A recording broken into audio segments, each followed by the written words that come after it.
طرح سے وہ جو شیطان جو دھوکہ دیتا ہے تو وہ اکثر ہمیں اس میں کامیاب نظر آتا ہے. کہ اللہ تعالیٰ ہمیں توفیق دے کہ کہ ہم شیطان کی ان چالوں کو سمجھ سکے اور شیطان کے ان جو دھوکے ہیں ان کو وہ ناکام کر سکے. کیونکہ قرآن مجید میں بہت ساری جگہوں پر ہے، بہت واضح الفاظ میں اللہ تعالیٰ نے بتا دیا کہ شیطان تمہارا کھلا دشمن ہے اور وہ تمہیں ہر لحاظ سے دھوکہ دہی کرتا ہے، تمہارے ساتھ تمہیں دھوکہ دیتا ہے. جیسا کہ سورہ بنی اسرائیل کی ایک آیت میں بھی ہے، وما یعیدکم الشیطان الا غرورا، کہ اور شیطان دھوکہ دینے کے سوا کوئی وعدہ نہیں کر دیتا انہیں. تو شیطان کا ہر جو مطلب عمل ہے یا ہر اس کی جو بات ہے وہ در حقیقت دھوکہ دہی پر مشتمل ہوتی ہے. واللہ یعیدکم، جبکہ اس کے برعکس اللہ تعالیٰ تو یعیدکم مغفرتن، وہ تو وعدہ کرتا ہے تم سے مغفرت کا، من ہوں اپنی طرف سے، وفضلاً اور فضل کا. جبکہ اس کے برعکس شیطان تو تمہیں مفلسی اور بے حیائی کی طرف تمہیں دھوکہ دیتا ہے. جبکہ اللہ تعالیٰ جو ہے، اگر تم اللہ کے راستے میں خرچ کرتے ہو تو اللہ تعالیٰ تو تم سے وعدہ کرتا ہے کہ تمہیں وہ معاف بھی کر دے گا، مغفرت کا وعدہ کرتا ہے، اور اپنے فضل کا بھی وعدہ کرتا ہے کہ وہ اپنے فضل سے اس کا اجر جو ہے وہ چاہے 10 گنا سے لے کے 700 گنا تک یا اس سے بھی زیادہ جتنا وہ چاہے بڑھا دے. دنیا میں بھی اس کا فائدہ جو ہے وہ اور زیادہ ڈبل کر دے یا اور زیادہ تمہیں عطا کر دے، اور آخرت میں تو یقیناً اس کا اجر ملنے ہی والا ہے. اللہ کی طرف سے تو تمہارے خرچ کیے گئے مال یا جو بھی تم دوسروں کے ساتھ نیکی کرتے ہو، اس کے بدلے میں اللہ کا فضل جو ہے وہ تو، اللہ کے فضل اور اللہ کے مغفرت کا وعدہ جو ہے وہ تمہارے ساتھ ہے. واللہ واسع علیم، اور اللہ تعالیٰ وسعت والا ہے اور علم والا ہے. جیسا کہ سورہ سبا میں ہمیں پتہ چلتا ہے، سورہ سبا کی آیت نمبر 39، کہ کہہ دیجئے کہ بے شک میرا رب رزق فراخ کرتا ہے اپنے بندوں میں سے جس کے لیے چاہتا ہے، اور اس کے لیے تنگ کر دیتا ہے جس کے لیے وہ چاہتا ہے، اور تم جو بھی خرچ کرتے ہو تو وہ اس کی جگہ اور دیتا ہے، اور سب رزق دینے والوں سے بہترین رازق جو ہے وہ صرف اور صرف اللہ تعالیٰ ہی ہے. اسی طرح سے صحیح مسلم کی ایک روایت حضرت جابر رضی اللہ تعالیٰ عنہ سے ہے، رسول اللہ صلی اللہ علیہ وسلم نے فرمایا، ظلم سے بچو، قیامت کے دن طے بر طے تاریکیاں بن جائیں گی. قیامت کے دن یہ ظلم جو ہے وہ طے بر طے تاریکیاں بن جائیں گی. اور بخل سے بچو، بخل سے بخل نے تم سے پہلی قوموں کو برباد کر دیا، اور ان کو اس بات پر آمادہ کیا کہ وہ ناحق خون بہائیں اور محرمات کو حلال ٹھہرائیں. تو اس سے پہلے جو قومیں ہیں ان میں بھی اکثر بربادی جو ہے اس کا ایک اس کی ایک وجہ یہ ہے، وہ ان قوموں کی بخل بھی تھی کہ وہ بخیل ہو گئے تھے، وہ اللہ کے راستے میں خرچ نہیں کرتے تھے. اور جیسا کہ کل تمہیدی آیات میں ہم نے دیکھا کہ اللہ کے راستے میں خرچ کرنا صرف مال سے نہیں بلکہ بہت سارے اور نیکی کے کام جو ہیں وہ بھی اللہ کے راستے میں کیے جاتے ہیں جو کہ اللہ کے راستے میں خرچ کرنے کے مترادف ہیں. اسی طرح سے بخاری اور مسلم کی ایک اور روایت ہے، حضرت ابو ہریرہ رضی اللہ تعالیٰ عنہ بیان کرتے ہیں، رسول اللہ صلی اللہ علیہ وسلم نے فرمایا، اللہ کا ہاتھ بھرا ہوا ہے. یہ بہت اہم حدیث ہے اپنے پیغام کے اعتبار سے، کہ اللہ کا ہاتھ جو ہے وہ بھرا ہوا ہے، رات اور دن خرچ کرنا اسے کم نہیں کرتا. کیا تم نے نہیں دیکھا جو کچھ اس نے آسمانوں اور زمین کی پیدائش میں اب تک خرچ کیا ہے، تو اس تو اس نے جو کچھ اس کے ہاتھ میں ہے اسے کچھ کم نہیں کیا. یہ بہت ہی اہم حدیث ہے اپنے موضوع کے اعتبار سے، کہ اللہ نے، دیکھو نبی کریم صلی اللہ علیہ وسلم نے کہا تو، کہ تم نہیں دیکھتے کہ اللہ نے آسمانوں اور زمین کی پیدائش سے اب تک جو کچھ خرچ کیا ہے، جو اللہ کے ہاتھ میں ہے اس میں سے کچھ بھی کم نہیں ہوا. تو اس قدر اللہ کے ہاں وسعت ہے، اس قدر اللہ کے ہاں رزق جو ہے وہ وسیع ہے کہ تم اس کا احاطہ یا تمہارے وہم و گمان سے بھی زیادہ دور ہے. تو اللہ تعالیٰ تو وسعت رکھنے والا ہے. اگر اللہ تعالیٰ نے تمہیں کچھ عنایت کیا ہوا ہے اپنی اس وسعت میں سے، تو تم بھی وسعت کے ساتھ اللہ کے راستے میں خرچ کرو، بے دریغ تم اللہ کے راستے میں خرچ کرو، تاکہ تم اللہ تعالیٰ کے جو وسعت کا جو فضل و کرم ہے وہ بھی تم سمیٹنے کے حقدار ٹھہر سکو. یؤتی الحکمہ، وہ دیتا ہے حکمت، من یشاء، جسے وہ چاہتا ہے. اللہ تعالیٰ تو حکمت دیتا ہے جسے وہ چاہتا ہے. جس طرح سے بہت سارے رزق جو ہے جن کا تذکرہ ہم نے کیا اس سے پہلے، مال ہے یا دوسروں کے لیے نیکی کرنا ہے اپنی صحت کے استعمال کر کے، یا دوسروں کے لیے کچھ محنت مشقت کر کے، یا بہت سارے ایسے ذرائع ہیں جس کے ذریعے سے دوسروں کے ساتھ نیکی کی جاتی ہے، احسان کیا جاتا ہے، اسی طرح سے اللہ تعالیٰ کا ایک رزق جو ہے وہ حکمت بھی ہے۔ حکمت اللہ تعالیٰ کی طرف سے جس کو جو ملتی ہے، وہ بھی اللہ تعالیٰ کی ایک بہت بڑی نعمت یا بہت بڑا رزق ہے، جس کو تم لوگوں کے اوپر خرچ کر سکتے ہو، اور اسی طرح سے اس کا اجر سمیٹ سکتے ہو جس طرح سے تم اللہ کے راستے میں مال اور دوسرے محنت کی ہوئی چیزیں جو ہیں وہ تم خرچ کرتے ہو۔ تو حکمت کیا ہے؟ اس کے بہت ہی وسیع معنی ہیں، بہت سارے مختلف معنوں میں استعمال ہوتا ہے، اور تقریباً سارے کے سارے معنی جو ہیں اس میں جمع ہو جاتے ہیں۔ اس کا ایک معنی اور مفہوم جو ہے وہ تو قرآن و سنت کا علم اور فہم وغیرہ ہے، کہ قرآن اور حدیث اور اس کے اوپر بڑا گہرا علم، اور اس سے حاصل کی گئی سوچ بوجھ، اور اس سے حاصل کی گئی جو نصیحتیں ہیں، جو کہ انسان جو ہے حاصل کرتا ہے ہمارے علماء کے پاس، جس کی بہت کثرت ہوتی ہے۔ عام بندہ جو ہے وہ بھی کوشش کرے تو بہت ساری چیزیں جو ہے وہ حاصل کر سکتا ہے قرآن و سنت سے۔ اسی طرح سے بصیرت اور سوچ بوجھ اور دور اندیشی جو ہے کچھ لوگوں میں اللہ تعالیٰ کی طرف سے ایک ایکسٹرا کوالیفیکیشن کوالٹی ان کو ملی ہوتی ہے، کہ وہ بڑی بصیرت سے مطلب سوچ سمجھ کے ساتھ وہ بات کرتے ہیں، بات کو سمجھ سکتے ہیں۔ دور اندیشی ہوتی ہے ان میں، کہ وہ بڑی گہرائی کے ساتھ وہ سمجھتے ہیں، اور بڑی جلدی سے کوئکلی اس کو اینالائز کر کے اس کے مطابق پھر وہ مطلب سارے حالات و واقعات کا جائزہ لے لیتے ہیں، اور کل کو کیا ہوگا یا اس کا کیسا عمل ہوگا، اس کے بارے میں وہ بڑی گہری نظر رکھتے ہیں۔ تو یہ بھی اللہ تعالیٰ کی طرف سے ایک خاص عنایت ہے۔ عقل و شعور جو اللہ تعالیٰ عطا کرتا ہے وہ بھی حکمت کا ہی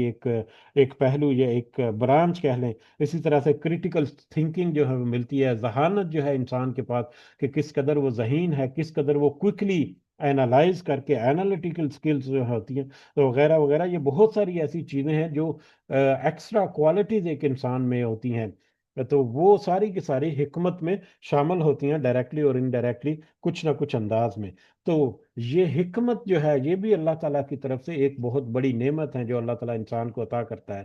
تو اللہ تعالیٰ یہاں پر کہتے ہیں کہ وہ حکمت جسے وہ چاہتا ہے وہ عطا کرتا ہے۔ وَمَن يُؤْتَ وَمَن يُؤْتَ الْحِكْمَةَ، اور جو دیا جائے حکمت، جس کو حکمت دی جاتی ہے، فقد اوتي خیرا کثیرا، تو یقیناً وہ دیا گیا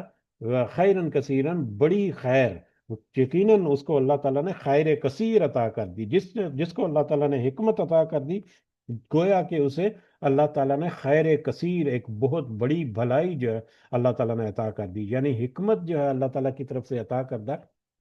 وہ بھی ایک بہت بڑی نعمت ہے اللہ تعالیٰ کی طرف سے، خیر کثیر ہے اللہ تعالیٰ کی طرف سے۔ لہٰذا تم حکمت جو ہے اس کو بھی تم لوگوں کے راستے میں خرچ کرو، تو اس کے بارے میں بھی وہ سارے احکامات جو اس سے پہلے گزرے ہیں وہ سارے کے سارے ہونے چاہیے، کہ اچھی نیت اور ارادے کے ساتھ ہو، صرف اور صرف اللہ کی رضا حاصل کرنے کے ہو، دنیا کی خوشی خواہش جو اس میں نہ ہو۔ حکمت بھی یعنی کہ دوسروں کی رہنمائی کرنا، دوسروں کو مشورے دینا، دوسروں کی مدد کرنا اس انداز سے کہ اس سے دوسروں کو فائدہ ہو، بہت ساری اس میں چیزیں جو ہیں وہ شامل ہو جاتی ہیں، جو کہ ہمیں اس چیز کی طرف دلالت کرتی ہیں۔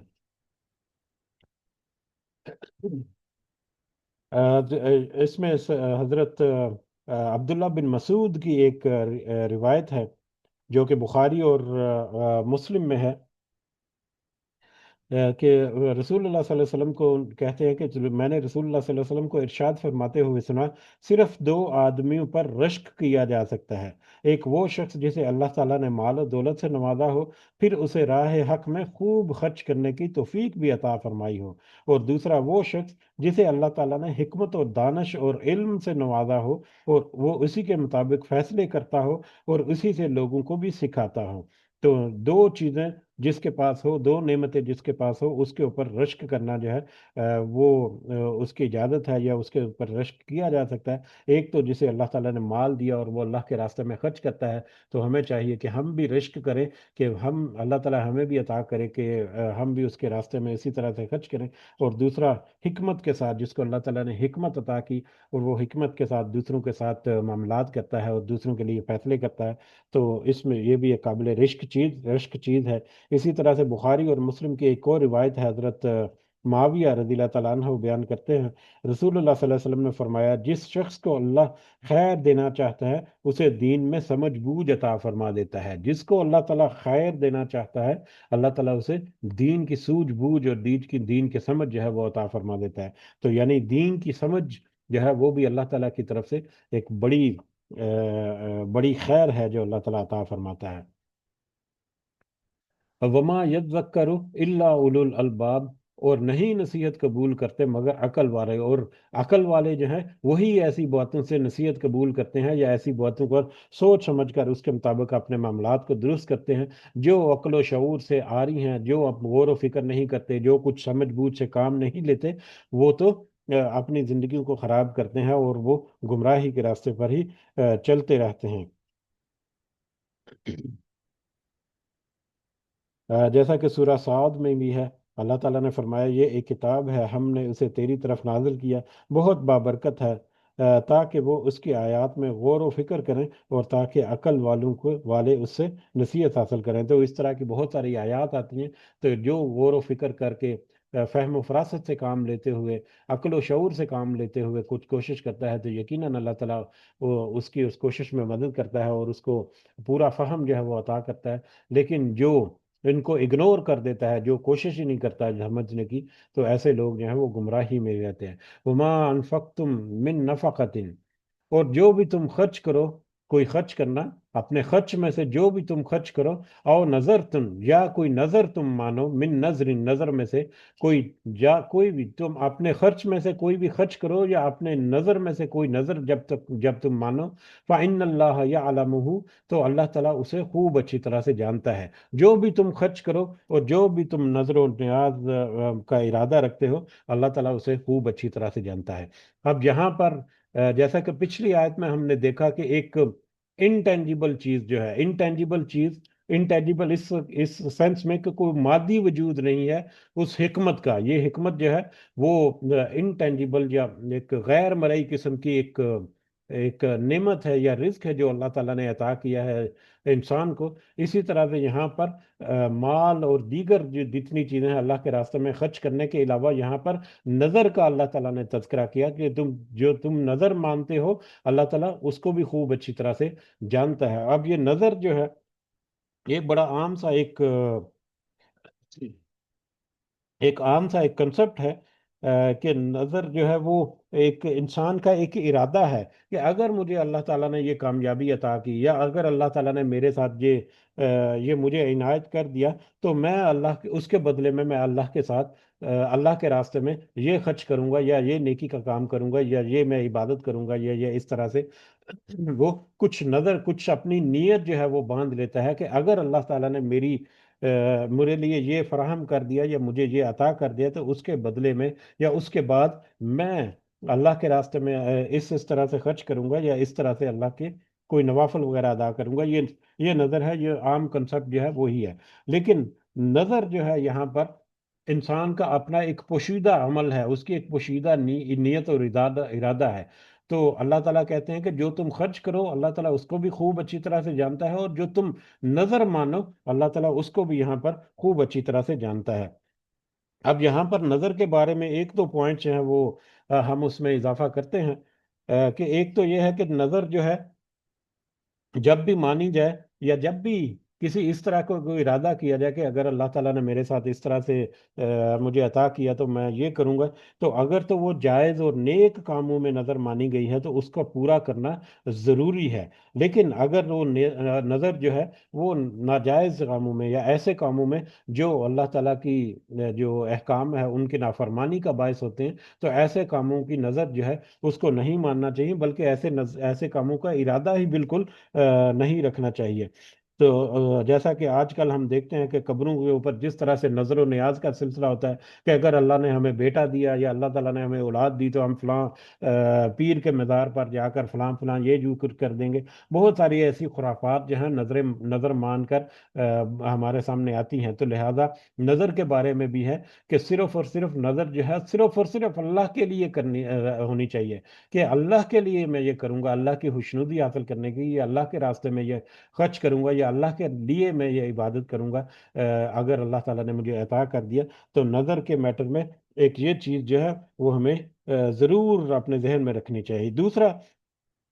نظر کے بارے میں ہمیں دو طرح کی رائے جو ہے وہ قرآن و حدیث میں ملتی ہے۔ ایک رائے یہ نظر کی یہ ہے، جیسا کہ ابھی تذکرہ ہوا، کہ جو بھی تم نظر مانو نیک کام کی، اس نظر کو تم پورا ضرور کرو۔ نظر کو پورا کرنے کی تلقین جو ہے وہ ضرور کی جاتی ہے۔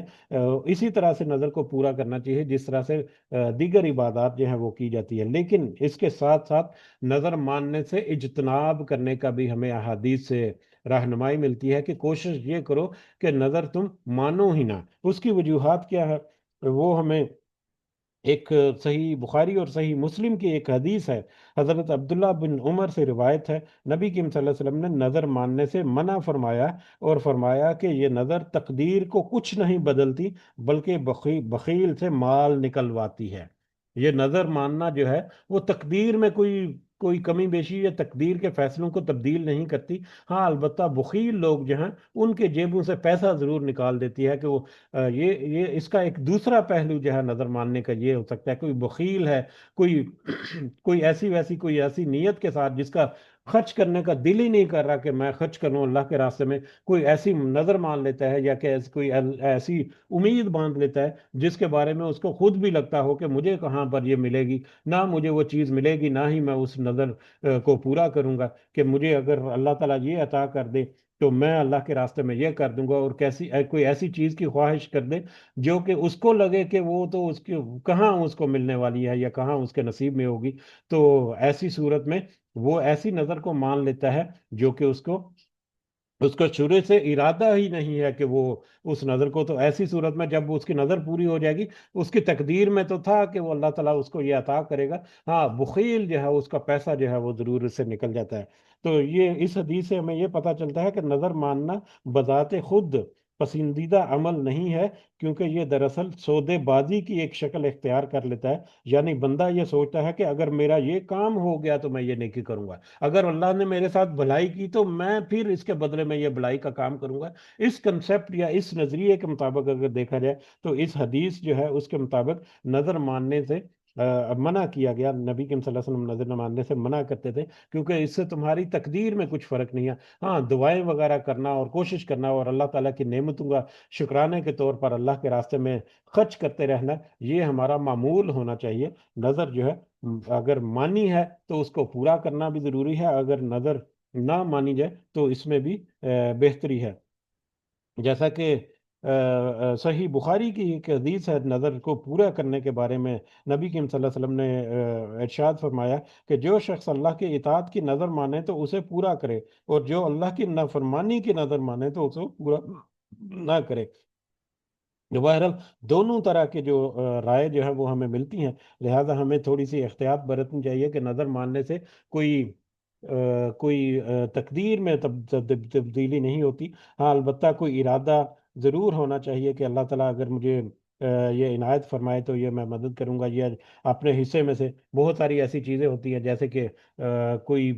بزنس کسی نے سٹارٹ کیا اور وہ کہتا ہے کہ میں جتنا پرافٹ آئے گا اس کا اتنا حصہ جو ہے وہ اللہ کے راستے میں مختص کرتا چلا جاؤں گا، تو یہ ایک اچھا ارادہ اس نے پوری بھرپور طریقے سے عطا کیا، تو وہ کنٹینیوسلی چلتا رہے، اگر اللہ تعالیٰ اسے توفیق دے تو یقیناً اس کے اوپر اللہ تعالیٰ جو ہے وہ برکت بھی رکھتا ہے۔ نظر ماننا یہ ہے کہ اگر اللہ تعالیٰ نے مجھے عطا کیا تو پھر میں یہ کروں گا، کنڈیشنل ایک قسم کا ایک کنسپٹ جو اس میں نظر آتا ہے۔ تو اس اعتبار سے یہ حدیث جو ہے صحیح بخاری کی، یہ ہمیں تھوڑی سی رہنمائی کرتی ہے۔ ہم، جی جی، اس سلسلے میں میری اہلیہ کچھ ایڈ کرنا چاہ رہی ہیں یہاں پر۔ السلام علیکم ورحمۃ اللہ وبرکاتہ۔ اچھا یہاں پہ مطلب اس کے پیرالل جو ہے نا ایک اچھا، جیسے ابھی آپ نے خود بتایا کہ نظر ماننا اتنا اپریشیٹڈ نہیں ہے، ٹھیک ہے، تو اس کے پیرالل جو ہے وہ اپریشیٹڈ کیا ہے کہ آپ کے ذہن میں جو بھی نیک ہے کام ہے وہ آپ کرنا شروع کر دیں، اور زیادہ تر جو ہے وہ عبادات کی نظر ماننا افضل ہے، یعنی کہ میں اتنے روزے رکھوں گی یا اتنے نوافل ادا کروں گی اگر یہ کام ہو جائے، تو اس کو اس طرح نہیں کہنا کہ اگر یہ کام ہو جائے تو میں نوافل پڑھوں گی یا میں روزے رکھوں گی۔ آپ شروع کر دیں، آپ کے ذہن میں کوئی کام ہے کہ میرا یہ کام ہو جائے، تو آپ وہ نفل پڑھنے یا روزے رکھنے شروع کر دیں اور کہیں کہ یا اللہ ان کو قبول کرتے ہوئے میرا یہ کام کر دے۔ اس کی جو ہے جیسے وہ غار والے جو ہیں تین لوگ، حضرت موسیٰ علیہ السلام ان کا ذکر کرتے ہیں کہ وہ جب کسی مصیبت میں پھنس گئے اور وہ اللہ سے دعا کر رہے تھے کہ یا اللہ ہمیں اس سے نکال دے، تو انہوں نے اپنے نیک کاموں کا اللہ کو واسطہ دیا کہ یا اللہ میں نے یہ کیا تھا، اگر تجھے پسند ہے تو ہمارا یہ کام کر دے۔ تو اسی طرح آپ اپنا کوئی نیک اسپیشل کام اس نیت سے کرنا شروع کر دیں، کوئی صدقہ ہے تو وہ نکالنا شروع کر دیں اور کہیں کہ یا اللہ اس کے بدلے اگر تجھے یہ پسند ہے تو میرا یہ کام کر دے۔ تو یہ زیادہ اپریشیٹڈ ہے نظر ماننے کے میں، کہ بارگیننگ نہ ہو جیسے جو ادلا بدلا کہ اگر اللہ تو کرے گا تو یہ میں کر دوں گا، نہیں ایسے نہیں، بلکہ اللہ میں یہ کام کر رہا ہوں تو اس کے بدلے میرا یہ مسئلہ حل کر دے یا یہ مجھے عطا کر دے۔ تو یہ اپریشیٹڈ ہے۔ جزاک اللہ خیر۔ جی، یہ ایک اضافی نقطہ جو ہے بہت اہم ہماری سماعت میں آیا، کہ بجائے اس کے کہ ہم اللہ کے ساتھ بارگیننگ کریں کہ اے اللہ اگر تو مجھے یہ عطا کرے گا تو میں اس کے بدلے میں یہ کروں گا، اس کی بجائے ہمیں خود وہ عمل جو ہے وہ نیک عمل شروع کر دینا ہے، کہ یہ کچھ نہ کچھ اس امید کے ساتھ کہ اللہ تعالیٰ اس میں اس کو قبول کرتے ہوئے ہمارے یہ ارادے یا ہمارے یہ خواہش جو ہے، اس کو اللہ تعالیٰ پوری کرے گا، یا اس میں اللہ تعالیٰ ہماری مدد کرے گا۔ وما للظالمین من انصار، اور نہیں ہے سب ظالموں کا مددگار۔ جو ظلم کرتے ہیں اپنے نفس کے نسبت سے، جو اپنی نفس کے نسبت سے ظلم کرنا، اس میں بہت ساری چیزیں جو ہیں وہ شامل ہو جاتی ہیں۔ کوئی نیت اور ارادہ ایسا کر لینا جو کہ جائز نہ ہو یا کہ اچھا نہ ہو، یہ بھی گویا کہ اپنے اوپر ظلم کر دیتا ہے۔ نظر و نیاز کے میٹر میں یہاں پر ہے کہ نظر نیاز ماننے میں کوئی ایسا کام جو ہے وہ اگر اپنے لیے کرتا ہے تو ایسی صورت میں اس کی کوئی مددگار نہیں ہوگی، اللہ تعالیٰ کی طرف سے کوئی اجر بھی نہیں ہوگا۔ ظالم جو ہے ان کا کوئی مددگار نہیں ہوتا۔ ان تبدوا الصدقات، اگر تم ظاہر کرو اپنے صدقات کو۔ اب یہ آیت نمبر 271 جو ہے، اس میں اللہ تعالیٰ نے صدقہ کرنے کے دو طریقے جو ہیں ان کا تذکرہ کیا ہے۔ ایک طریقہ تو یہ ہے کہ اعلانیہ صدقہ کرنا ہے، یعنی اعلانیہ نیکی کا کام صدقہ جو ہے، صدقہ خیرات بھی ہے، اور دوسرے نیکی کے کام جو ہیں وہ بھی ہیں۔ خاص کر صدقہ خیرات جو ہے اس کے بارے میں یہاں پر ہے کہ وہ اعلانیہ دوسروں کو دکھا کر بھی کیا جا سکتا ہے، وہ بھی معروف ہے، وہ بھی اللہ کی نظر میں قابل قبول ہے۔ ہاں، لیکن اگر کچھ چھپا کر جو صدقہ کیا جائے تو وہ اللہ کے ہاں وہ زیادہ قابل قبول یا زیادہ اپریشیٹڈ ہے، یا زیادہ اللہ کی نظر میں وہ پسندیدہ ہے۔ تو یہاں پر دونوں قسم کا ہمیں رویہ جو ہے صدقہ کرنے کے بارے میں وہ ہمیں اس آیت میں ملتا ہے۔ ان تبدوا الصدقات، اگر تم ظاہر کرو اپنے صدقات کو، فنعما ہی، تو وہ بھی اچھا ہے، تو یہ بھی اچھا ہے کہ تم دوسروں کے سامنے صدقات جو ہیں وہ دو۔ وَإِن تُخْفُوهَا، اور اگر تم چھپا لو انہیں، وَتُؤْتُوهَا الْفُقَرَاءَ، اور تم انہیں دو فقراء کو، اور اگر تم چھپا کر ان کو فقراء کو وہ دو، فَهُوَ خَيْرٌ، تو وہ بھی بہتر ہے، وہ بہتر ہے لکم تمہارے لیے، تو وہ تمہارے لیے زیادہ بہتر ہے۔ اگر تم کسی کے اوپر خرچ کرتے ہو تو اگر تم دکھا کر دوسروں کے سامنے ظاہر کر کے وہ خرچ کرو تو یہ بھی اچھا ہے، یہ بھی قابل قبول ہے اللہ کی نظر میں۔ ہاں، اگر تم فقراء کو چھپا کر یا خفیہ انداز میں ان کے اوپر صدقات کرو تو یہ زیادہ بہتر ہے تمہارے لیے۔ اب یہ فقراء کون سے ہیں، یہ اس کے فردر ایکسپلینیشن اگلی آیت میں ہم دیکھیں گے۔ اس کے علاوہ احادیث جو ہے، ایک حدیث اس کا کئی دفعہ تذکرہ ہو چکا ہے کہ فقیر یا فقراء یا مساکین جو ہیں وہ کون سے ہیں، لیکن یہاں پر اس آیت میں ہے کہ چاہے ظاہر کر کے کرو یا چاہے چھپا کر کرو، دونوں صورتوں میں صدقات جو ہیں وہ قابل قبول ہوں گے۔ ہاں، البتہ جو چھپا کر کیا گیا صدقہ ہے وہ اللہ تعالیٰ کو زیادہ پسندیدہ ہے۔ بہت ساری احادیث جو ہیں وہ ہمیں اس طرف اشارہ کرتی ہیں کہ وہ صدقات جو کہ فرض صدقات ہیں، فرض صدقات جس میں زکوٰۃ آتی ہے، تو زکوٰۃ جو ہے اس کو ظاہر کر کے دینا جو ہے وہ بھی ہے، پوشیدہ انداز میں سے بھی ہو سکتا ہے، ظاہر بھی ہو سکتا ہے، لیکن نفلی صدقات جو ہیں ان کی زیادہ مطلب ان کے بارے میں رائے یہ ہے کہ ان کو چھپا کر یا مخفی انداز میں ہو۔ زکوٰۃ کو ظاہر کر کے اس لیے بھی دینا چاہیے تاکہ دوسروں کو ترغیب ملے کہ یہ فرض ہے، اس سے ہمارا چھٹکارا نہیں ہے، جس کے اوپر وہ لاگو ہوتی ہے زکوٰۃ وہ اس کو ضرور نکالے، یا کسی کے ذہن میں اگر نہیں ہے کہ زکوٰۃ اس کے اوپر ڈیو ہے، کسی دوسرے کو جب پتہ چلے کہ اس نے زکوٰۃ ادا کی ہے تو اس کے ذہن میں بھی آ جائے کہ ہاں مجھے بھی زکوٰۃ دینی تھی، یا اس کی ترغیب ہو تو اس کی تاکید ہو کہ وہ بھی زکوٰۃ ادا کرے یا اس کی طرف آئے، تو اس اعتبار سے زکوٰۃ جو ہے وہ ظاہر کر کے بھی دی جا سکتی ہے۔ ہاں، جس کو دی جا رہی ہے اس کی سفید پوشی کا بھرم رکھنا جو ہے اس کے بارے میں ہمیں ضرور احساس یا خیال رکھنا چاہیے۔ تو اس میں بھی یہ بہت اہم باتیں ہیں جو ایک الگ سے ایک بہت بڑا موضوع ہے۔ ہاں، البتہ جو نفلی صدقات ہیں ان کو چھپا کر دینا جو ہے وہ زیادہ افضل ہے یا زیادہ بہتر ہے، کیونکہ بخاری اور مسلم کی ایک بہت ہی اہم حدیث جو ہے جس کا تذکرہ کئی دفعہ ہوا، حضرت ابو ہریرہ رضی اللہ تعالیٰ عنہ سے روایت ہے، رسول اللہ صلی اللہ علیہ وسلم نے فرمایا 7 آدمی ایسے ہیں جن کو اللہ تعالیٰ اس دن یعنی یوم محشر اپنے سائے میں جگہ عطا فرمائے گا جس دن اس کے سائے کے سوا کوئی سایہ نہیں ہوگا۔ تو ان 7 لوگوں میں اس حدیث میں ہے کہ ایک وہ شخص بھی شامل ہے جب وہ صدقہ دیتا ہے تو اس کو اتنا چھپا دیتا ہے کہ اس کے بائیں ہاتھ کو بھی معلوم نہیں ہوتا کہ دائیں ہاتھ نے کیا صدقہ کیا ہے، یعنی وہ شخص جو چھپا کر صدقہ دیتا ہے اور اس قدر مخفی رکھتا ہے صدقے کو کہ دائیں ہاتھ سے صدقہ کرتا ہے اور اس کے بائیں ہاتھ کو بھی اس کا پتہ نہیں چلتا کہ اس نے کیا صدقہ کیا، تو ایسا شخص جو ہے وہ اللہ کے سائے کا حقدار ہوگا اس دن، جس دن اللہ کے سائے کے علاوہ کوئی سایہ، اللہ کے عرش کے سائے کے علاوہ کوئی سایہ نہیں ہوگا وہاں پر۔ تو یہ چھپا کر صدقہ جو ہے وہ دینا یہ بہت ہی بڑی ایک نعمت ہے، اللہ تعالیٰ کی طرف سے ایک توفیق ہے جس کا ہمیں اہتمام کرنا چاہیے۔ ایک بخاری اور مسلم کی ایک اور روایت ہے، ایک واقعہ ہے حضرت ابو ہریرہ رضی اللہ تعالیٰ عنہ سے، رسول اللہ صلی اللہ علیہ وسلم نے فرمایا ایک آدمی نے کہا میں ضرور صدقہ کروں گا، چنانچہ وہ صدقہ لے کر نکلا۔ یہ مخفی صدقہ، چھپ چھپ کر صدقہ جو ہے اس کے بارے میں یہ حدیث ہمیں دلالت کرتی ہے کہ ایک آدمی نے کہا کہ میں ضرور صدقہ کروں گا، چنانچہ وہ صدقہ لے کر نکلا مگر اس نے اسے ایک چور کے ہاتھ میں رکھ دیا۔ صبح ہوئی تو لوگ باتیں کرنے لگے کہ چور کو صدقہ دیا ہے،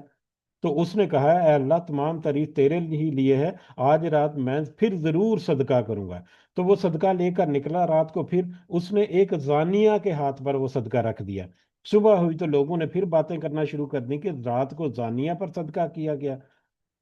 یعنی پتہ چل گیا کہ کسی نے زانیہ پر صدقہ کیا ہے، تو صبح کو شور ہو گیا کہ کسی نے دیکھو زانیہ کے اوپر صدقہ کر دیا۔ تو اس نے کہا اے اللہ تمام تعریف تیرے ہی لیے ہے، میں نے زانیہ کو صدقہ کر دیا، یعنی انجانے میں اس نے زانیہ کو صدقہ کر دیا، آج رات میں پھر ضرور صدقہ کروں گا۔ وہ صدقہ لے کر نکلا اور اس نے اس رات ایک دولت مند کے ہاتھ پر صدقہ کر دیا۔ صبح ہوئی تو لوگ باتیں کرنے کے لگے کہ کسی نے دولت مند کو بھی صدقہ کر دیا ہے۔ اس نے کہا کہ اے اللہ تعریف تو صرف تیرے لیے ہے، میں لا علمی میں چور، زانیہ اور مالدار کو صدقہ کر بیٹھا ہوں۔ تو اسے خواب میں ایک شخص ملا جس نے اسے کہا کہ تو نے جو چور کو صدقہ کیا تھا ممکن ہے کہ چور آئندہ چوری کرنے سے باز آ جائے، تو نے جو زانیہ پر صدقہ کیا تھا ممکن ہے کہ وہ زانیہ زنا کرنے سے باز آ جائے، اور تو نے جو دولت مند کے اوپر صدقہ کیا تھا ممکن ہے کہ وہ عبرت حاصل کرے اور اللہ کے دیے ہوئے مال سے خرچ کرنے لگ جائے۔ تو یہ صدقہ اس نے کیا مخفی انداز میں، خفیہ انداز میں، لیکن انجانے میں اس نے ایسے لوگوں کے اوپر خرچہ صدقہ کر دیا جو کہ معروف نہیں تھا یا جو کہ صدقے کے حقدار نہیں تھے۔ تو اس کے بارے میں یہاں پر اس حدیث میں ہے کہ تم صدقہ کرو، ضرور اس کا کچھ نہ کچھ ریٹرن جو ہے اللہ تعالیٰ کی طرف سے تو ریٹرن یقیناً ہے اور یقیناً ہے اور یقیناً ہے، اس میں کسی قسم کا کوئی شک نہیں۔ ہاں، دنیا میں ہو سکتا ہے کہ لوگوں کی بھلائی کچھ اس طرح سے ہو جائے، کوئی نیک نیک کام کی طرف آ جائے، یا اس طرح سے وہ بھی اپنے معاملات کو درست کرنے کی طرف آ جائیں، تو لہٰذا صدقہ جو ہے وہ چھپا کر کرو یا ظاہر کر کے کرو، اللہ تعالیٰ کے ہاں قابل قبول ہے۔ ہاں، البتہ وہ صدقہ جو چھپا کر کیا جائے وہ زیادہ پسندیدہ ہے اللہ کی طرف، اللہ کی نظر میں۔ اور یہ صدقہ کیا کرتا ہے، صدقہ کرنے سے کیا فائدہ جو ہے وہ حاصل ہوتا ہے، وَيُكَفِّرُ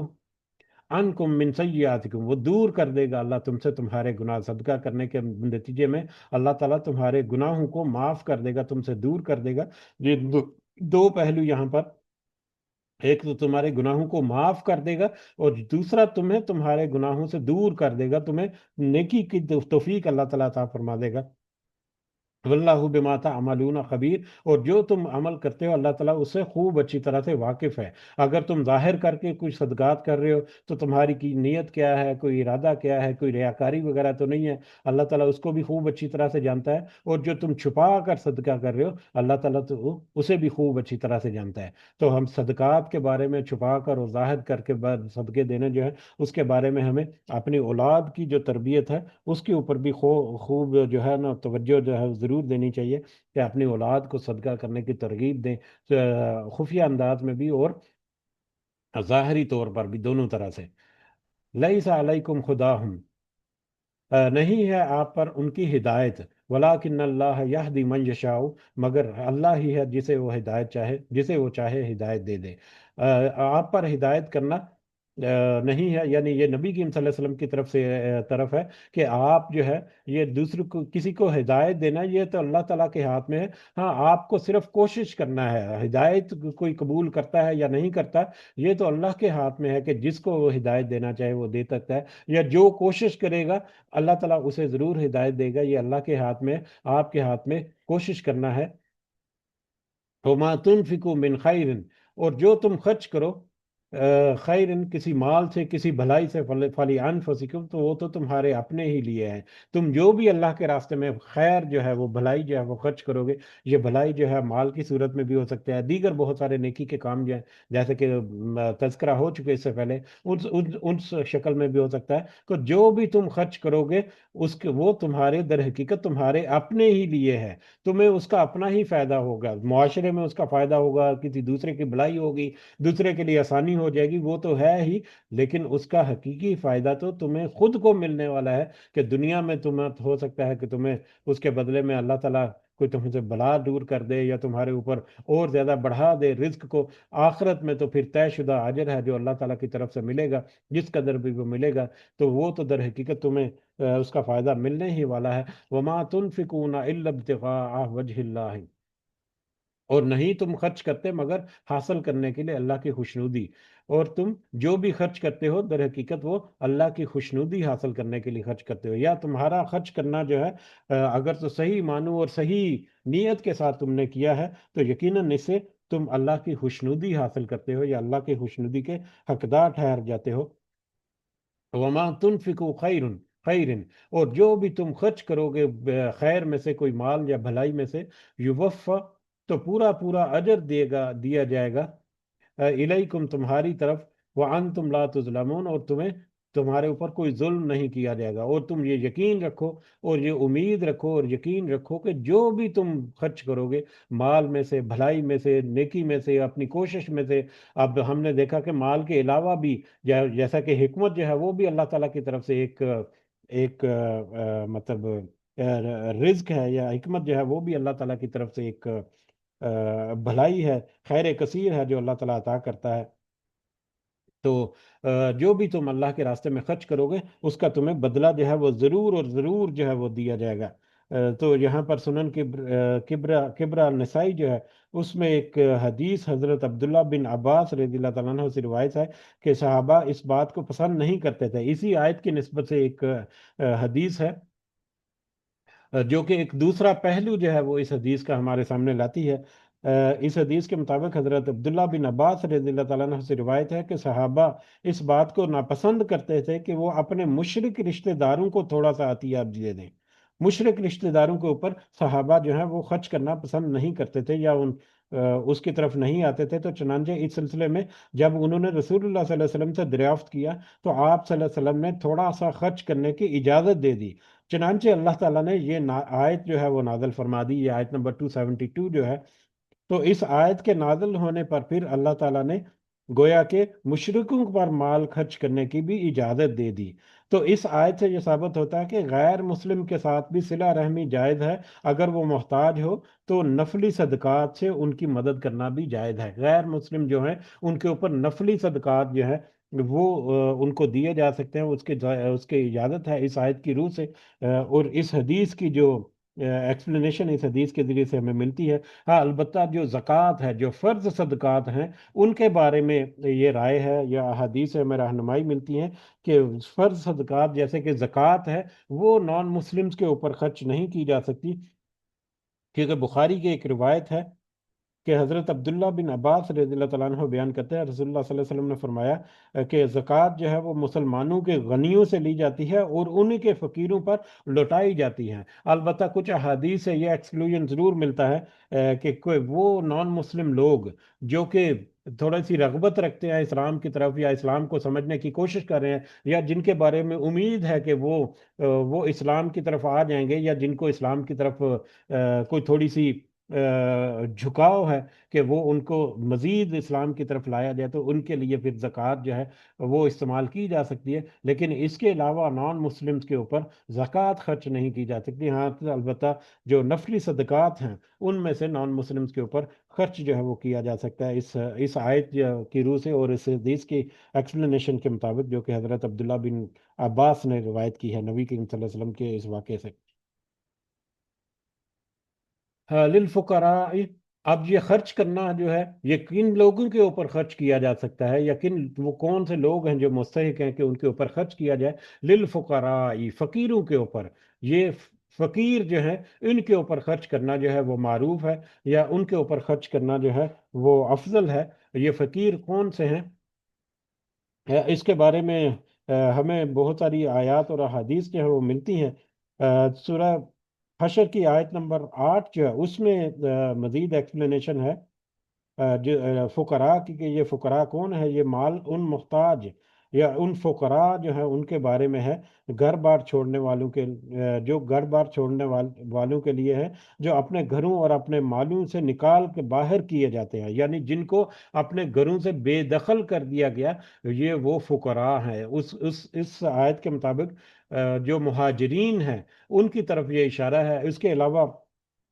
وہ لوگ جو اللہ کے راستے میں جنہوں نے اپنے آپ کو وقف کر رکھا، جیسے کہ اصحاب صفہ جو ہیں ان کے بارے میں ابھی تذکرہ ہوا کہ وہ لوگ جنہوں نے اپنے آپ کو صرف دین کے لیے مختص کر رکھا تھا، وہ اپنے لیے جہاد کے لیے تیاری کر رہے ہیں یا دین کو علم حاصل کرنے کے لیے جو کوشش کر رہے ہیں، تو ان کے پاس اگر وہ دن کے 10-12 گھنٹے جو ہے وہ اپنے مطلب مال کمانے میں یا اپنا رزق کمانے میں صرف کریں گے تو بہت تھوڑا سا کم وقت جو ہے بچ جاتا ہے۔ تو ایسے لوگ جو ہیں جنہوں نے اپنے معاملات کو وقف کر رکھا ہے صرف اللہ کے لیے، ایسے لوگوں کے اوپر خرچ کرنا جو ہے وہ بھی فقراء میں شامل ہو جاتا ہے۔ جیسے کہ ہمارے علماء ہیں وہ سارے کے سارے انہوں نے اپنی اب زندگیاں جو وقف کر رکھی ہیں دین کی طرف سمجھ بوجھ کے لیے اور دوسروں کو سمجھانے کے لیے۔ اسی طرح سے مجاہدین جو ہیں جنہوں نے اللہ کے لیے اپنی زندگیاں وقف کر رکھی، ان کے لیے بھی صدقات ہیں۔ اس کے علاوہ جو فقیر کی ایک ڈیفینیشن جو ہے جو کہ ہمیں بخاری اور مسلم کی ایک روایت سے ملتی ہے، جو کہ کئی دفعہ اس کا تذکرہ ہو چکا ہے۔ حضرت ابو ہریرہ سے روایت ہے کہ رسول اللہ صلی اللہ علیہ وسلم نے فرمایا کہ مسکین وہ نہیں جو چکر لگاتا رہتا ہے اور لوگ اسے ایک نوالا یا دو نوالے یا ایک یا دو کھجوریں دے دیتے ہیں۔ صحابہ نے دریافت کیا کہ اے اللہ کے رسول صلی اللہ علیہ وسلم پھر مسکین کون ہے؟ تو آپ صلی اللہ علیہ وسلم نے فرمایا مسکین وہ ہے جس کے پاس اس قدر مال نہ ہو جو اس کی ضرورت پوری کر دے، اور نہ اس کے بارے میں یہ خیال کیا جاتا ہو کہ یہ فقیر ہے تاکہ اس پر صدقہ کیا جائے، اور نہ ہی وہ لوگوں کے سامنے ہاتھ پھیلاتا ہے۔ یعنی سفید پوش لوگ جو ہیں جو کہ مطلب اپنی غربت کو ظاہر بھی نہیں کرنا چاہتے اور دوسروں کے آگے ہاتھ بھی نہیں پھیلاتے، لیکن ان کے وسائل اتنے کم ہیں کہ ان کی ضروریات پورا نہیں کر سکتے، تو ایسے لوگ جو ہیں وہ بھی فقراء اور مساکین میں شامل ہوتے ہیں۔ تو اسی کی ایکسپلینیشن جو ہے اس آیت میں ہمیں نظر آتی ہے کہ یہ فقیر یا وہ لوگ کون سے ہیں جن کے اوپر صدقہ خیرات کرنا جو ہے وہ افضل ہے، یا جن کے اوپر صدقہ خیرات جو ہے وہ ایک بڑی نیکی ہے اللہ تعالیٰ کے ہاں، ایک اچھا قابل قبول عمل ہے۔ للفقراء، یہ خیرات ان فقیروں کے لیے ہے الذین احصروا فی سبیل اللہ، جو رکے ہوئے ہیں اللہ کی راہ میں، جنہوں نے اپنے آپ کو اللہ کے راستے میں وقف کر رکھا ہے۔ لا یستطیعون ضربا فی الارض، نہیں وہ طاقت رکھتے چلنے پھرنے کی زمین میں کہ وہ اپنا معاش حاصل کر سکے، یعنی اپنے ذریعہ معاش کے لیے وہ ان کے پاس انہوں نے اس طرح سے وقف کر رکھا ہے کہ اگر وہ اپنا وقت جو ہے اپنا معاش حاصل کرنے کے لیے کریں گے تو وہ پھر اللہ کے راستے میں جو ان کا ارادہ ہے یا کوشش ہے وہ اس طرح سے مستحکم نہیں ہوگی۔ تو ایسے لوگوں کو ایسے لوگ جو ہیں وہ ان فقراء کی لسٹ میں شامل ہیں۔ یحسبکم، یحسبہم الجاہل، گمان کرتا ہے انہیں اور ان میں ایسے لوگ بھی شامل ہیں جن کے بارے میں یحسبہم الجاہل، جن کے بارے میں ایک ناواقف جو ہے وہ گمان کرتا ہے، جو ان لوگوں کو نہیں پہچانتے یا جانتے نہیں، وہ ان کی ظاہری کیفیت کو دیکھ کر ان لوگوں کو یہ لگتا ہے اغنیا کہ وہ تو مالدار ہیں، من التعفف، نہ مانگنے کی وجہ سے، کہ وہ دوسروں کے آگے اپنا ہاتھ نہیں پھیلاتے، وہ یعنی ان کے سفید کپڑے ہیں، اپنے آپ کو انہوں نے ویل مینٹین کر کے رکھا ہوا ہے، اور دوسروں کے آگے وہ ہاتھ بھی نہیں پھیلاتے، ان کی ظاہری کیفیت اور ان کے ہاتھ نہ پھیلانے کی جو عادت ہے، وہ دیکھ کر جو ناواقف لوگ ہیں، وہ لوگ جو ان کی کنڈیشن کو نہیں جانتے، ان کو یہ لگتا ہے کہ یہ تو مالدار ہیں، یہ تو ایسے لوگ نہیں لگتے کہ ان کے اوپر صدقہ جو ہے وہ کیا جائے۔ تعریفہم بسیماہم، آپ پہچان سکتے ہیں ان کو ان کے چہروں سے، ان سفید پوش جو مساکین ہیں، ان کو تم ان کے چہروں سے پہچان سکتے ہو، ان کے چہروں سے پہچان سکتے ہو، ان کے چہروں سے پہچان سکتے ہو کہ بہت سارے مختلف اینگلز ہو سکتے ہیں۔ ایک تو یہ ہے کہ غربت اور مفلسی کی وجہ سے ان کے چہرے جو ہیں، ہو سکتا ہے کچھ کمزوری کے آثار ہوں ان میں، یا ان کے چہرے کے اوپر کچھ اس طرح کے تاثرات ملے جس سے لگے کہ وہ ایسے قابل رحم لوگ ہیں، یا ایسے لوگ ہیں جو صدقے کے مستحق ہیں۔ یا دوسرا پہلو جو ہے کہ تم جب ان سے بات چیت کرو، ان سے تھوڑا سا ان کو ٹٹولو، تھوڑا سا ان سے حالات وہ کرو، تو وہ ڈھکے چھپے الفاظ میں تم ضرور پہچان لو گے کہ ان کی حالت کیسی ہے، ان کی کیسا گزر بسر ہو رہا ہے۔ سناؤ یار ذرا کہ تمہارا کیسے معاملات چل رہے ہیں، اس کے کاروبار کی کیفیت یا اس کے فیملی کی حال چال جب پوچھے، تو اس سے پھر ضرور اندازہ ہو جائے گا کہ یہ لوگ جو ہیں وہ کیا واقعی مستحق ہیں، ان کے معاملات جو ہیں وہ کیسے چل رہے ہیں۔ ڈھکے چھپے الفاظ میں تم اگر کوشش کرو تو ان کے ساتھ بات چیت کر کے بھی تمہیں ان کے بارے میں خبر مل جائے گی، یا تمہیں اندازہ ہو جائے گا کہ یہ لوگ جو ہیں یہ حقدار ہیں کہ نہیں صدقے کے۔ لا یسالون، اور ان کے پہچاننے کی ایک دوسری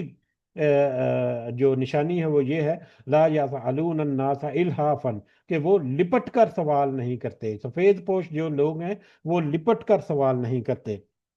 اب یہاں پر یہ بات ہے کہ جائز کاموں کے لیے یا اپنی ضرورت کے لیے کسی سے سوال کر لینا، اس کی تو اجازت ہے، لیکن چپک کر اور لپٹ کر سوال کرنا جو ہے اس کی اجازت نہیں ہے، بلکہ اس کو بہت سختی سے منع کر دیا گیا، بلکہ اس کے لیے تو بہت خوفناک قسم کی احادیث میں جو کہ ہم نے ریاض الصالحین میں پورا چیپٹر ہم نے ایک پڑھا ہوا ہے۔ تو جو اگر ان کو بہت زیادہ ضرورت ہو تو وہ سوال کر لیتے ہیں، لیکن سوال کرنے کے بعد وہ ایسا نہیں ہوتا کہ وہ لپٹ جائیں یا چپک جائیں یا پیچھا ہی نہ چھوڑیں کہ مجھے یہ جب تک یہ نہیں ملے گا میں تو یہاں سے نہیں جاؤں گا۔ تو وہ چپک کر سوال نہیں کرتے، بلکہ ڈھکے چھپے الفاظ میں ہو سکتا ہے اپنی حاجت یا اپنی مشکل کے بارے میں تمہیں کوئی تذکرہ کر دیں کہ اگر تمہیں کوئی رغبت ہو کہ تم ان کی مدد کر دو، وگرنہ وہ دوبارہ اپنے سوال کو یا اپنی اس مدد کی جو مطلب ریکویسٹ ہے اس کو بار بار دہراتے بھی نہیں ہیں۔ جو یہاں پر ایک روایت ہے حضرت ابو سعید خدری کی رضی اللہ تعالیٰ عنہ کو، جو کہ مسند احمد میں بھی ہے اور ابو داود میں اور نسائی میں ہے، کہ وہ کہتے ہیں کہ مجھے میری والدہ نے رسول اللہ صلی اللہ علیہ وسلم کی خدمت میں کچھ مانگنے کے لیے بھیجا، میں آ کر آپ صلی اللہ علیہ وسلم کے پاس بیٹھ گیا، آپ نے میری طرف رخ کیا اور فرمایا جو شخص بے نیازی اختیار کرے اللہ تعالیٰ اسے غنی کر دیتا ہے، جو عفت و پاک دامی اختیار کرے اللہ تعالیٰ اسے پاک باز بنا دیتا ہے، جو کفایت شعاری اپنانا چاہے اللہ تعالیٰ اسے کفایت شعار بنا دیتا ہے، جو شخص سوال کرے اور اس کے پاس ایک اوقیہ یعنی 40 درہم کی قیمت کی کوئی چیز موجود ہو تو اس نے بھی لپٹ کر سوال کیا۔ اس حدیث کے یہ الفاظ جو ہیں اس موضوع کے مطابق کہ نبی کریم صلی اللہ علیہ وسلم نے فرمایا کہ جو شخص سوال کرے اور اس کے پاس ایک اوقیہ یعنی 40 درہم کے برابر کوئی چیز موجود ہو تو اس کا مطلب یہ ہے کہ اس نے لپٹ کر سوال کیا۔ ابو سعید کہتے ہیں کہ میں نے جب یہ سنا تو اپنے جی میں کہا کہ میری یاقوتہ اونٹنی جو ہے وہ تو ایک اوقیہ سے کئی زیادہ قیمت والی ہے، لہذا میں واپس آ گیا اور میں نے آپ سے سوال ہی نہیں کیا۔ تو یعنی وہ لوگ جن کے پاس ایک اوقیہ 40 درہم یعنی معروف طریقے سے ان کے پاس کچھ تھوڑا بہت موجود ہے کہ اگر وہ اس سے استعمال کریں تو اپنا تھوڑا بہت وقت جو ہے نکال سکتے ہیں، ان کے لیے چاہیے کہ وہ دوسروں کے آگے سوال نہ پھیلائیں، کیونکہ اگر ایسا کریں گے تو ایسی صورت میں بھی وہ لپٹ کر سوال کرنے کے مترادف ہوگا، اور لپٹ کر سوال کرنے کے بارے میں تو بہت ہی میں نے جیسا کہ تذکرہ ہوا ریاض الصالحین کا وہ چیپٹر جو ہے، اگر آپ یاد دہانی کے لیے اس کو دوبارہ سے ریویو کریں، کچھ چیپٹر گزرے تھے، وہ بہت اہم احادیث اس کے بارے میں تذکرہ کرتے ہیں۔ بخاری اور مسلم کی ایک روایت ہے کہ جو کہ حضرت عبداللہ بن عمر رضی اللہ تعالیٰ عنہ سے رسول اللہ صلی اللہ علیہ وسلم نے فرمایا، آدمی لوگوں سے مانگتا رہتا ہے یہاں تک کہ وہ قیامت کے دن، یہ چپک کر اور لپٹ کر جو سوال کرتے ہیں ان کے بارے میں ہے کہ آدمی لوگوں سے مانگتا رہتا ہے یہاں تک کہ وہ قیامت کے دن اس حال میں آئے گا کہ اس کے چہرے پر گوشت کی ایک بوٹی نہیں ہوگی، اس کے چہرے پر گوشت ہی نہیں ہوگا، ایسی حالت میں وہ قیامت کے دن اللہ کے حضور حاضر ہوگا، جو کہ دنیا میں چپٹ کر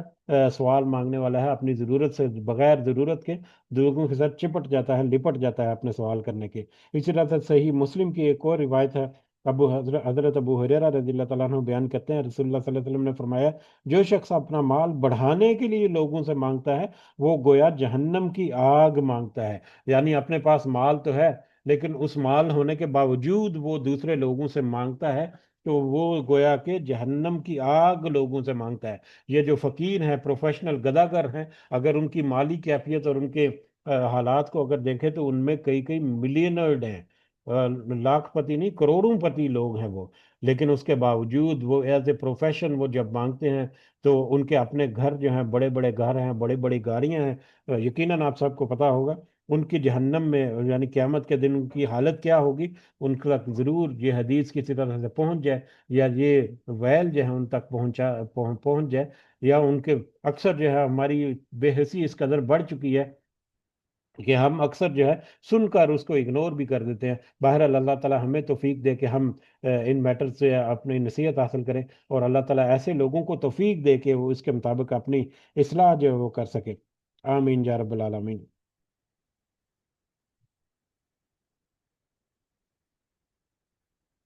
وما تنفقوا خیرا، اور جو بھی تم خرچ کرو گے خیر میں سے، بھلائی میں سے، اپنے مال میں سے، اپنی کوشش میں سے، اپنے رزق میں سے،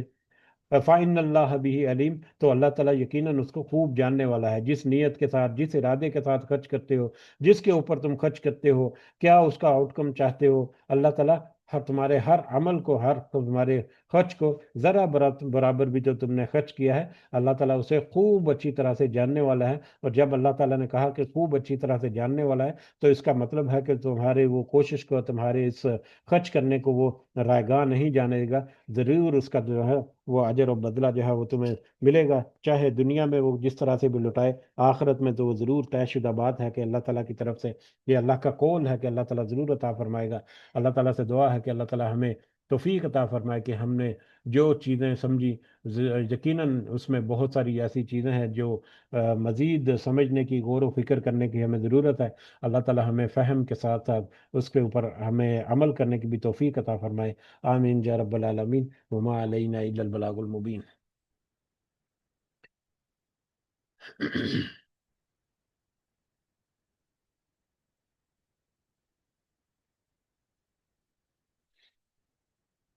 ہاں جی، اس کے ساتھ ہی اجازت چاہتے ہیں، وقت بھی کافی ہو چکا ہے۔ سب کو دعاؤں میں ضرور یاد رکھیں، اللہ تعالیٰ ہم سب کا حامی و ناصر ہو، ہمارے معاملات میں اللہ تعالیٰ اپنی خاص مدد اور خاص رہنمائی عطا فرمائے۔ ہمیں جو اللہ تعالیٰ نے رزق عطا فرمائے ہیں، بے شمار رزق ہیں جن کو ہم کاؤنٹ بھی نہیں کر سکتے، جن کے بارے میں ہمیں تو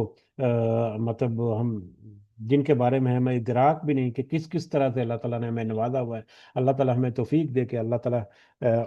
ان رزق سے دنیا تو ہم کما ہی رہے ہیں، اللہ تعالیٰ ہمیں آخرت کمانے کی بھی توفیق عطا فرمائے۔ اس رزق کے ذریعے سے اللہ تعالیٰ ہمیں یہ بھی توفیق عطا فرمائے کہ ہم اللہ کے لوگوں کے اوپر خرچ کریں اور اللہ کے لوگوں کی بھلائی کر سکیں، اور اللہ تعالیٰ ہمیں اپنی اصلاح کرنے کی توفیق عطا فرمائے۔ آمین یا رب العالمین۔ رب ارحمہما کما ربیانی صغیرا، رب ارحمہما کما ربیانی صغیرا، رب ارحمہما کما ربیانی صغیرا، ربنا آتنا فی الدنیا حسنہ وفی الآخرۃ حسنہ وقنا عذاب النار، ربنا ظلمنا انفسنا وان لم تغفر لنا وترحمنا لنكونن من الخاسرین، ربنا تقبل منا انك انت السميع العليم وتب علينا انك انت التواب الرحیم۔ سبحان ربک رب العزة عما یصفون وسلام علی المرسلین والحمد للہ رب العالمین۔ سبحانک اللہم و وبحمدک اشہد ان لا الہ الا انت استغفرک واتوب الیک جزاکم اللہ خیرا کثیرا السلام علیکم ورحمۃ اللہ وبرکاتہ